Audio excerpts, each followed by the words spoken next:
un jour, Jean-Louis Trintignant, à retrouver ce soir sur France 5 dans 3 couleurs rouges, a choqué sa regrettée fille Marie.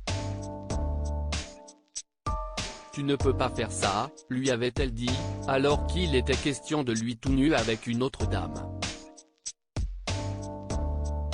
Dans 3 couleurs, rouge, film diffusé ce vendredi 23 juin à 21h sur France 5 et qui correspond au 3e volet de la série cinématographique du réalisateur polonais Krzysztof Kieślowski, une étudiante de l'université de Genève prénommée Valentine écrase un chien. Celui-ci est juste blessé. Sur une plaque, attachée à son collier, elle trouve l'adresse du propriétaire. Si est un juge incarné par l'immense et regretté Jean-Louis Trintignant.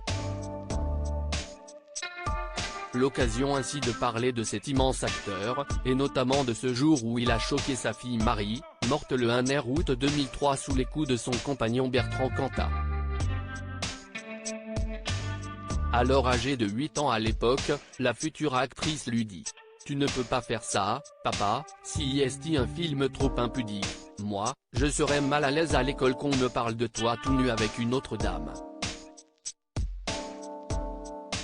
Une réaction survenue après avoir lu à sa demande le scénario du Dernier Tango à Paris, 1972.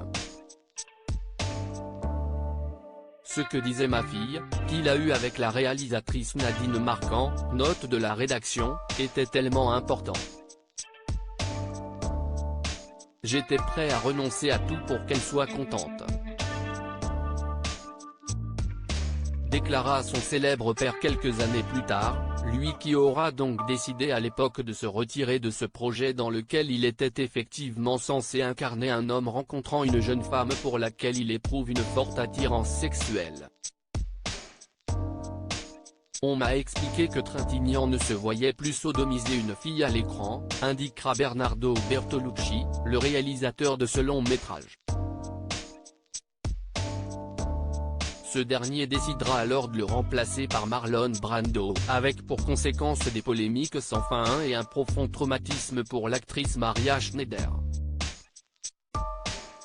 Une histoire racontée par Le Monde, en 2022.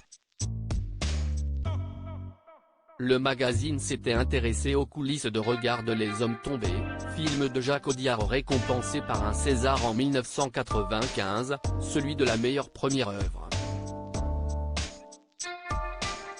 La nudité le dérange, racontent notamment nos confrères au sujet de Jean-Louis Trintignant, qui avait décroché le premier rôle de ce long métrage. Un acteur à part, guidé par ses convictions.